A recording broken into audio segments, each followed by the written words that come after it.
நண்பர்கள் அனைவருக்கும் வணக்கம். இன்றைக்கி நம்ம மாடி தோட்டத்தில் இந்த மெட்டீரியல் லிஃப்ட் பண்ணுறதுக்கெல்லாம் வச்சுருந்த ஒரு வின்ச் இருந்தது. அந்த வின்ச்சை வச்சு ஈஸியாக போர் இறக்கிறத பற்றி தான் ஒரு வீடியோ பார்க்க போகிறோம். பொதுவாக இந்த போர் இறக்கிறதுக்கு ஒரு 3-4 ஆட்கள் தேவைப்படும். அது மட்டும் இல்லாமல் 3-4 பேர் இருந்தாலும் அதை போர் இறக்கிறதுக்கு ரொம்ப கஷ்டமாகவே இருக்கும். பொதுவாக இந்த விவசாயம் நடக்கிற ஏரியாக்கெல்லாம் பார்த்தீங்கன்னா இந்த ஜீப்லேயே க்ரெயின் மாதிரி ஃபிட் பண்ணி வச்சுருப்பாங்க. அந்த க்ரெயினில் வந்து நம்ம போர் மோட்டர் எடுக்கிறதோ அல்லது போர் மோட்டர் இறக்கிறதோ இந்த மாதிரிலாம் செய்வாங்க. அவங்க வந்து பார்த்தீங்கன்னா ஒரு அடிக்கு இவ்வளோ அப்படின்ற அமௌண்ட் வாங்குவாங்க. அப்படி இல்லாமல் மேனுவலாக இறக்குறவங்களுக்கு பார்த்தீங்கன்னா ஒரு குறைஞ்சபட்சம் ஒரு 3-4 பேர் தேவைப்படும். அப்படி 3-4 பேர் இருந்தாலும் கூட அது இறக்குறதும் ஏற்றுறதும் ரொம்ப கஷ்டமாக தான் இருக்கும். ஏன்னா ரொம்ப ஆழத்துக்கு மோட்டரை இறக்கணும், திருப்பி அங்கேருந்து ஏதாவது ப்ராப்ளம்னா தூக்கணும் அப்படின்போது கஷ்டமாக இருக்கும். நானும் நம்ம வீட்டில் புதுசாக போன வாரம் ஒரு போர் இறக்குனேன். அந்த போர் இறக்குறதுக்கு இங்கே லோக்கலில் அந்த மாதிரி ஏதாச்சும் க்ரெயின் மாதிரி இருக்கா அப்படின்னு கேட்டேன். இந்த ஏரியாலலாம் அது கிடையாது சார், இங்கெல்லாம் மேனுவலாக தான் பண்ணுறாங்க அப்படின்னு சொல்லி சொன்னாங்க. சரி, ஓகே, நம்ம மாடி தோட்டத்தில் இந்த மெட்டீரியல்லாம் கீழேருந்து லிஃப்ட் பண்ணுறதுக்காக ஒரு க்ரெயின் வச்சுருக்கோம் இல்லைங்களா, அந்த வின்ச்சுன்னு சொல்லக்கூடிய க்ரெயினு. அந்த க்ரெயினை வந்து பார்த்திங்கன்னா இதுக்கு யூஸ் பண்ணலாமா அப்படின்னு தோணுச்சு. நான் அப்படி யூஸ் பண்ணி பார்க்கும்போது ரொம்ப சிம்பிளாகவே இருந்தது, ரொம்ப யூஸ்ஃபுல்லாகவும் இருந்தது. நானே வந்து பார்த்தீங்கன்னா இந்த மோட்டர் இருக்கிற வேலையை பார்த்துட்டேன்.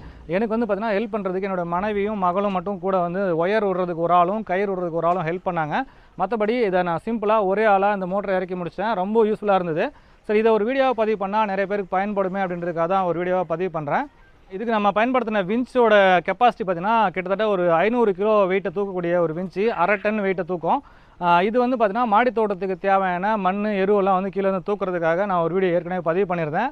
அந்த வின்ச் வந்து பார்த்திங்கன்னா நம்ம தேவைப்பட்ட கழட்டுற மாதிரி தான் ஃபிக்ஸ் பண்ணியிருந்தேன். நம்ம மாடி தோட்டத்தில் உங்களுக்கே தெரியும், எல்லாமே பார்த்திங்கன்னா ஒரு டெம்பரரி தான் ஃபிக்ஸ் பண்ணியிருப்பேன். எப்போ வேணாலும் நம்ம அதை கழட்டி வேறு இடத்துல யூஸ் பண்ணுற மாதிரி. அதே மாதிரி இந்த வின்ச்சும் பார்த்திங்கன்னா உங்களுக்கு கழட்டுற மாதிரி தான் ஃபிக்ஸ் பண்ணியிருந்தேன். இப்போ அதை கழட்டி கொண்டு வந்து இந்த போருக்கு நேராக ஃபிக்ஸ் பண்ணி இந்த போருக்கு சில அடிஷ்னல் எக்யூப்மெண்ட்லாம் பண்ணி அதை ஈஸியாக போர் இறக்கி முடிச்சிட்டேன். இந்த பைப்பெல்லாம் பார்த்தீங்கன்னா காலம் பைப் யூஸ் பண்ணியிருந்தேன். இந்த காலம் பைப் வந்து பார்த்தீங்கன்னா ஒரு 10 அடி உயரத்துக்கு கிடைக்குது.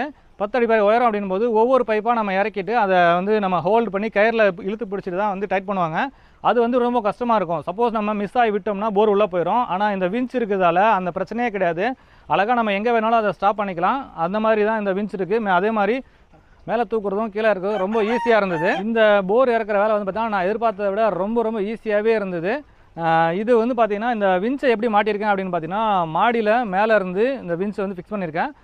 பொதுவாக வந்து இந்த போர் இருக்கிற இடத்துல ஒன்று அந்த லாரியில் அல்லது இந்த ஜீப்பில் வச்சு இந்த மாதிரி க்ரெயின் கொண்டு வந்து நிப்பாட்டுவாங்க. அப்படி இல்லைன்னா என்ன பண்ணுவாங்கன்னா 3 பக்கம் பைப் மாதிரி வச்சு அந்த பைப்பில் இந்த மாதிரி க்ரெயின் மாட்டிட்டு அதில் இருந்து இந்த பைப்பை தூக்குவாங்க. நமக்கு வந்து வீட்டுக்கு பக்கத்துலேயே இருந்தால மொட்டை மாடியிலேருந்து கீழே விட்டுருந்தேன். கீழே விடுறதுக்கு வந்து பார்த்திங்கன்னா அதை ஹோல்டு பண்ணுறதுக்கு ஒரு இரும்பு ஏணி என்கிட்ட இருந்தது. அந்த இரும்பு ஏணியை செவத்தில் மேலே கைப்பிடி செவரில் வச்சுட்டு இரும்பு ஏணி நகராமல் இருக்கிறதுக்காக இந்த பக்கம் பார்த்திங்கன்னா கொஞ்சம் சில மெட்டீரியல்லாம் வச்சு அது மேலே வெயிட் வச்சுருந்தேன். ஸோ ரொம்ப சிம்பிளாக இந்த ஒரு ஏணியை வச்சு அந்த வின்ச்சை மாட்டியிருக்கேன்.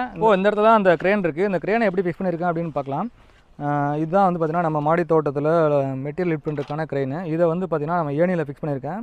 இதுக்கு வந்து பார்த்திங்கன்னா மேலே வந்து பாஸ் ஷேப்பில் ஒரு 2 கிளாம்ப் இருக்கும். இந்த 2 கிளாம்புக்கும் 4 போல்ட் கொடுத்துருப்பாங்க. இதை வச்சு டைட் பண்ணியிருக்கேன். இருந்தாலும் ஒரு அடிஷ்னல் சேஃப்டிக்காக இந்த செயின் போட்டு டைட் பண்ணியிருக்கேன். இது வந்து பவர் சப்ளை கொடுக்கறதுக்கான ஒயர். இதுக்கு வந்து பார்த்திங்கன்னா சிங்கிள் ஃபேஸ் கரண்ட் கொடுத்தாலே போதும். ஒரு 500 கிலோ வெயிட் வரைக்கும் இதில் தூக்க முடியும். இந்த மோட்டார் வந்து பார்த்திங்கன்னா நிறைய ஸ்பெசிஃபிகேஷன் கிடைக்குது. அதாவது நீங்கள் 250 கிலோலேருந்து ஸ்டார்ட் பண்ணி ஒரு 5 டன் 6 டன்லாம் கூட கிடைக்குது. நம்ம வந்து ஒரு 500 கிலோ இருக்க அளவுக்கு தான் வெயிட்டுக்கு தாங்குற அளவுக்கு வாங்கியிருக்கோம். அடுத்தா பார்த்திங்கன்னா இது வந்து இதை லிஃப்ட் பண்ணுறதுக்கான சுவிட்சு. இது வந்து பார்த்திங்கன்னா கீழே அழுத்தினீங்கன்னா டவுன் ஆகும், மேலே அழுத்தினா அப் ஆகும். இது வந்து எமர்ஜென்சி ஸ்டாப். சப்போஸ் நம்ம ஏதாவது ஒர்க்கை பாதையில் நிப்பாட்டிட்டு போகும்போது எமர்ஜென்சி ஸ்டாப் அடிச்சுட்டு போயிடலாம். திருப்பி நம்ம ரொட்டேட் பண்ணி தான் யூஸ் பண்ண முடியும். இதில் வந்து பார்த்திங்கன்னா கிட்டத்தட்ட ஒரு 1 மீட்டர் ஒயர் தான் இருந்தது நம்ம இந்த சுவிட்சுக்கு. நம்ம வந்து இதை இங்கே சுவிட்சை இங்கே வச்சோம்னா நம்ம ஒவ்வொரு தடவையும் மேலே வந்து ஆப்ரேட் பண்ணுறதுக்காக இந்த இடத்துல கட் பண்ணி அடிஷ்னலாக இந்த ஒயர் பாருங்கள் கிட்டத்தட்ட ஒரு 20 அடிக்கு ஒயர் ஆட் பண்ணி கீழே வச்சுருந்தேன். அதனால் இது வந்து நமக்கு கீழே இருந்தே ஆப்ரேட் பண்ணுற மாதிரி கொண்டு போயிட்டேன். இந்த ஏணியை வந்து நல்லா டைட்டாக ஹோல்ட் பண்ணுறதுக்காக இந்த கைப்பிடி சுவர் மேலே வச்சுருந்தேன்.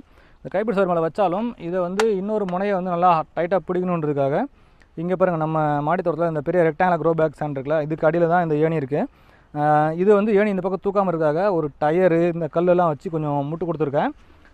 இந்த வெயிட் மட்டும் இல்லாமல் அடிஷ்னலாக இந்த ஏணியோட இன்னொரு எண்ட்லேயும் பார்த்தீங்கன்னா இந்த பக்கம் ஒரு 2 டயரு கட்டையெல்லாம் வச்சு முட்டு கொடுத்துருக்கேன். இதுக்கும் போக மேலே வந்து பார்த்திங்கன்னா இந்த இடத்துல இந்த எண்டில் வந்து ஒரு பெரிய 1000 லிட்டர் வாட்டர் டேங்க் வச்சுருக்கேன். இதில் உள்ளே வந்து பார்த்திங்கன்னா தண்ணி நிரப்பி வச்சுருக்கேன்.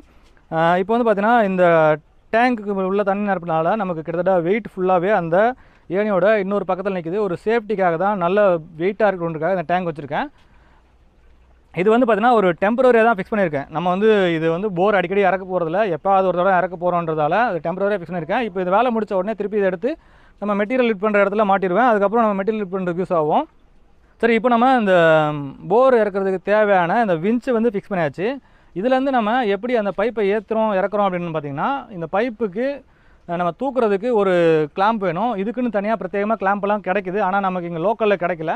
அதனால் நம்ம நார்மலாக போர் கிளாம்ப் போடுவோம் இல்லைங்களா, போர் மோட்டர் இறக்கி முடிச்சதுக்கப்புறம் அந்த பைப் உள்ளே போகாமல் இருக்காக ஒரு கிளாம்ப் போடுவாங்க. 2 சைட்லேயும் வந்து 2 பட்டை மாதிரி இருக்கும், 2 போல்ட் போட்டு டைட் பண்ணிடுவாங்க. அந்த கிளாம்பே வந்து பார்த்தீங்கன்னா அடிஷ்னலாக ஒன்று வாங்கிட்டேன். பார்த்தீங்கன்னா மாற்றி யூஸ் பண்ணுறதுக்காக 2 கிளாம்ப் வாங்கிட்டேன். இப்போ வந்து பார்த்தீங்கன்னா இந்த பைப்போட மேலே வந்து பார்த்தீங்கன்னா கிளாம்ப் போடுறதுக்கான இடம் இருக்கும். இதிலே கிளாம்ப் ஹர் அப்படின்னு போட்டிருப்பாங்க. இந்த இடத்துல நம்ம கிளாம்ப் ஃபிக்ஸ் பண்ணணும். இந்த கிளாம்ப் வந்து நம்ம டேரெக்டாக போல்ட் போட்டு டைட் பண்ணிட்டோம்னா டைட் ஆகிரும், பைப்பை சுற்ற முடியாது. அதனால் இந்த ஒரு யூ ஷேப்பில் இருக்கக்கூடிய 2 லாக் போல்ட் வாங்கியிருந்தேன். இந்த போல்ட் வந்து கிட்டத்தட்ட நம்ம இந்த கிளாம்பை விட கொஞ்சம் லூஸாக இருக்க மாதிரி தான் வாங்கியிருந்தேன். அப்போ தான் நம்ம லூஸாக இருந்தால் தான் பைப் வந்து சுற்ற முடியும். அதுக்கு தகுந்த மாதிரி பண்ணியிருந்தேன். 2 யூ லாக் இருக்குங்களா, இதை வந்து நம்ம கொக்கியில் மாட்டுறதுக்கு டேரெக்டாக நமக்கு ரோப்பில் வந்து ஒரு கொக்கி தான் இருக்குது. 2 பக்கம் இருக்கக்கூடிய யூ போல்ட்டையும் நம்ம அந்த ஒரு கொக்கியில் மாட்டணுன்றதுக்காக 2 கம்பியை வந்து வளைச்சிருந்தேன். இந்த 2 கம்பியும் சேம் ஒரே சைஸ் இருக்க மாதிரி வளைச்சிருந்தேன். 2ம் ஒரே சைஸில் இருந்தால் தான் நமக்கு இந்த பைப்பு அலைன்மெண்ட் கரெக்டாக போகும். ஒரு சைடு உயரமாகவும் ஒரு சைடு குட்டையாகவும் இருந்ததுன்னா கண்டிப்பாக அது ஒரு பக்கம் அலைன்மெண்ட் இல்லாமல் நிற்கும். அதனால் அது பண்ணும்போது கொஞ்சம் 2ம் ஈக்குவலாக பண்ணிக்கிறது நல்லது. இப்போ வந்து பார்த்தீங்கன்னா இந்த போர் நம்ம இறக்குற இடத்துல அடியில் வந்து 2 ஸ்கொயர் டியூப் போட்டிருந்தேன். இந்த ஸ்கொயர் டியூப் எதுக்குன்னா, நம்ம போர் இறக்கும்போது இந்த கிளாம்ப் வந்து டேரெக்டாக கீழே போயிடும். அப்படி கீழே போனால் நம்ம குனிஞ்சு வேலை பார்க்குற மாதிரி இருக்கும். அதனால் குனிஞ்சு வேலை பார்க்காம நம்ம உட்காந்துட்டு ஈஸியாக வேலை பார்க்குற மாதிரி மேலேயே 2 ஸ்கொயர் டியூப் போட்டிருந்தேன். இப்போ என்ன பண்ணணும்னா, இந்த கிளாம்ப் வந்து இந்த ஸ்கொயர் டியூப் மேலே வந்து சீட் ஆயிரும். சீட் ஆனதுக்கப்புறம் நம்ம அடுத்த பைப்பை எடுத்து இதில் ஜாயின் பண்ணுறதுக்கு ஈஸியாக இருக்கும். அது மட்டும் இல்லாமல் அப்படி ஜாயின் பண்ணும்போது கீழே இருக்க பைப் ஒரு வேளை சுற்றுச்சுன்னா அதில் வந்து பைப் ரிஞ்ச் போட்டு அது காலில் மிதிச்சு பிடிச்சிக்கிறதுக்கும் வசதியாக இருக்கும். மேலே இருக்கக்கூடிய பைப்பை நம்ம டைட் பண்ணுறதுக்கு அதுக்கு ஆல்ரெடி ஒரு டூல்ஸ்லாம் இருக்குது. ஆனால் இங்கே கேட்டால் லோக்கலில் அந்த மாதிரி டூல்லாம் இப்போ யாருமே யூஸ் பண்ணுறதில்ல சார் அப்படின்னு சொல்லிட்டாங்க. சாதாரணமாக கையில் டைட் பண்ணாலே போதும் அப்படின்னு சொல்லிட்டாங்க. சரி, ஓகே, கையில் டைட் பண்ணி பார்க்கலான்னு பண்ணி பார்த்தேன். ஈஸியாக தான் இருந்தது. அப்படி கையில் டைட் பண்ணும்போது அதை டைட் பண்ணி முடிக்கும்போது ஒரு டக்குன்னு சத்தம் வரும். அந்த சத்தம் வர அளவுக்கு டைட் பண்ணணும். கூடுதலாக உள்ளார வந்து ஒரு ஓர் ரிங் இருக்கிறதால அந்த ஓர் ரிங் போய்ட்டு உங்களுக்கு தண்ணி லீக் ஆகாமல் பிடிச்சிக்கும். இந்த ஒரு சில பைப்பில் இந்த மாதிரி ஓரிங் இல்லாமல் வரும். அப்படி ஓரிங் இல்லாமல் வந்ததுன்னா நம்ம அடிஷ்னலாக ஓரிங் போட்டு ஃபிக்ஸ் பண்ணுற மாதிரி இருக்கும். ஓரிங் இல்லாமல் ஃபிக்ஸ் பண்ணோம்னா அதில் லீக்கேஜ் ஆகிறதுக்கு வாய்ப்பு இருக்குது. இப்போது இந்த பைப்பு மோட்டார்லாம் இறக்குறதுக்காக 2 கிளாம்ப் ரெடி பண்ணியிருந்தேன். இந்த கிளாம்ப் வந்து ஆல்ரெடி நம்ம போர் கிளாம்ப்னு சொல்லுவாங்க. இந்த போர்லாம் இறக்கி முடிச்சதுக்கப்புறம் போரை மேலே நிப்பாட்டும் போது இந்த கிளாம்ப் ஃபிக்ஸ் பண்ணி தான் நிப்பாட்டுவாங்க. அதுக்கான கிளாம்ப் தான் இது. அதே வந்து பார்த்தீங்கன்னா 2 கிளாம்ப் வாங்கியிருந்தேன். ஏன்னா நம்ம பைப்பை மாற்றி மாட்டும்போது நமக்கு ஒரு பைப் வந்து பார்த்தீங்கன்னா இங்கே ஹோல்ட் ஆகி நிற்கும். அப்போ வந்து அந்த கிளாம்பை நம்ம எடுத்து யூஸ் பண்ண முடியாது. இன்னொரு பைப் நம்ம மேலே ஏற்றுறதுக்கு நமக்கு அடிஷ்னலாக ஒரு கிளாம்ப் தேவைப்படுறதால ஒரு கிளாம்ப் ஸ்பேர் மாதிரி வாங்கியிருந்தேன். ஸோ 2 கிளாம்ப் இருக்கும்போது ஒரு கிளாம்ப் இங்கே ஹோல்ட் ஆகி நிற்கும், இன்னொரு கிளாம்ப் பைப்பில் மாட்டி அந்த பைப்பை தூக்கிட்டு போய் மேலே வந்து நிப்பாட்டும். இந்த 2 கிளாம்பும் பார்த்தீங்கன்னா ரொட்டீனாக வந்து மாறி வந்துட்டே இருக்கும். அதுக்கு தகுந்த மாதிரி தான் இந்த 2 செட் கிளாம்ப் வாங்கியிருந்தேன். இந்த கிளாம்பை வந்து நம்ம ஃபிக்ஸ் பண்ணும்போது டைட்டாக போல்ட் போட்டு டைட் பண்ணிடக்கூடாது. இதுக்கு தான் பார்த்தீங்கன்னா 2 யூ போல்ட் மாதிரி வாங்கியிருந்தேன். இந்த 2 யூ போல்ட் வந்து பார்த்தீங்கன்னா இந்த கிளாம்போட கொஞ்சம் லூஸாக இருக்க மாதிரி வாங்கியிருந்தேன். கொஞ்சம் லூஸாக இருந்தால் தான் நமக்கு நம்ம மேலே பைப்பு தூக்கி நிப்பாட்டினதுக்கப்புறம் அதை சுற்றும் போது பைப் சுற்றும். அப்படி இல்லைன்னா டைட்டாக இருந்ததுன்னா சுற்றாது. அதுக்காக தான் இந்த மாதிரி வாங்கியிருந்தேன். இப்போ வந்து பார்த்தீங்கன்னா நமக்கு ஒரு பைப்பில் மாட்டி மேலே போனதுக்கப்புறம் இந்த பைப்பை நம்ம அந்த த்ரெட்டில் வந்து ஃபிக்ஸ் பண்ணிக்கலாம். த்ரெட்டில் ஃபிக்ஸ் பண்ணும்போது த்ரெட்டு வந்து பார்த்தீங்கன்னா ட்ரையாக இருக்கும். ட்ரையாக இருக்கிறதால நமக்கு அதுக்கு தண்ணி போட்டு ஃபிக்ஸ் பண்ணலாம். நம்ம ஒரு ஜக்கில் தண்ணி வச்சுட்டு அந்த தண்ணியில் வந்து த்ரெட்டை நினச்சிட்டு அதுக்கப்புறம் டைட் பண்ணலாம். உங்களுக்கு கூடுதலாக இன்னும் ஃப்ரீயாக போகணுன்னா நம்ம அந்த த்ரெட்லேயே மேலே கொஞ்சம் தண்ணி ஊற்றிட்டோம்னா இன்னும் கொஞ்சம் ஃப்ரீயாக சுற்றும். அதை நம்ம டைட் பண்ணிக்கலாம். கீழே இருக்கக்கூடிய பைப் ஒரு வேளை உங்களுக்கு டைட் பண்ணும்போது சுற்றுதுன்னா நீங்கள் இந்த மாதிரி பைப் ரிஞ்ச் வச்சிங்க. பைப் ரிஞ்ச் வச்சு நம்ம கீழே இருக்கக்கூடிய அந்த ஸ்கொயர் டியூப் மேலேயே வந்து காலில் அழுத்தி பிடிச்சிக்கிட்டாலே போதும், அது நிற்கிது அப்படியே. அப்படி இல்லை உங்களுக்கு இது உங்களை ஒரே ஆள் செய்கிறது கஷ்டம் வந்துச்சுன்னா கூட வேணால் இன்னொரு ஆள் வச்சுக்கலாம் பிடிச்சதுக்காக. நான் வந்து பார்த்தீங்கன்னா கரெக்டாக பிளான் பண்ணி உட்காந்துக்கிட்டு நம்ம எப்படி நம்ம வேலையை ஈஸியாக செய்கிறதுன்னு சொல்லிட்டு அழகாக இந்த இதெல்லாம் முன்னாடியே பிளான் பண்ணி பண்ணதால் ரொம்ப ஈஸியாக இருந்தது. இப்போ வந்து பார்த்தீங்கன்னா நம்ம அந்த பைப்பை டைட் பண்ணி முடிச்சதுக்கப்புறம் கொஞ்சம் இந்த கிரைனை லிஃப்ட் பண்ணோம்னா அந்த கீழே இருக்கக்கூடிய கிளாம்ப் வந்து லூஸ் ஆகி கீழே இறங்கும். அதுக்கப்புறம் அந்த கிளாம்பை நம்ம ரிமூவ் பண்ணி எடுத்து இன்னொரு பைப்புக்கு மாற்றிக்கலாம். இப்படி ரொட்டீனாக நம்ம எத்தனை பைப் இறக்கினாலும் நீங்கள் 500 அடி இறக்கினாலும் சரி தாராளமாக இந்த 2 கிளாம்பை வச்சு ஒரு வின்ச்சை வச்சு ஈஸியாக இறக்கி முடிச்சிடலாம். ஒரு பக்கம் வந்து பார்த்தீங்கன்னா என்னோடய மகள் வந்து ஒயர் விட்டுட்டு இருந்தாங்க, இன்னொரு பக்கம் என்னோடய மனைவி வந்து கயிறு விட்டுட்டு இருந்தாங்க. இந்த கயிறு வந்து பார்த்தீங்கன்னா தேவைப்பட்டால் நீங்கள் ஒவ்வொரு பைப்புக்கும் நீங்கள் மல்லு போட்டு எடுத்துக்கலாம். அப்படி இல்லை நான் தனியாக கயிறு மட்டும் ஃபுல்லாகவே விட்டுக்கிறேன் அப்படின்னா நீங்கள் மல்லு போடாமல் கூட விடலாம்.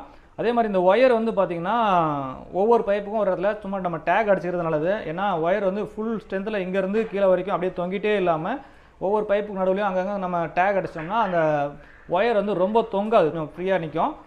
அதுக்காக தான் பார்த்தீங்கன்னா இந்த டேகும் அடிச்சிருக்கேன். சப்போஸ் நம்ம எப்பயாச்சும் இந்த போரை எடுக்கிறோம்னா இந்த டேகெல்லாம் கட் பண்ணி எடுத்துகிட்டு தான் நம்ம எடுக்கணும். அது ஒன்றும் பெரிய விஷயமே கிடையாது. இப்போ எப்படி நம்ம போரை வந்து இந்த வின்ச் வச்சு இறக்கணுமோ அதே மாதிரி ஈஸியாக மேலே ஏற்றிக்கலாம்.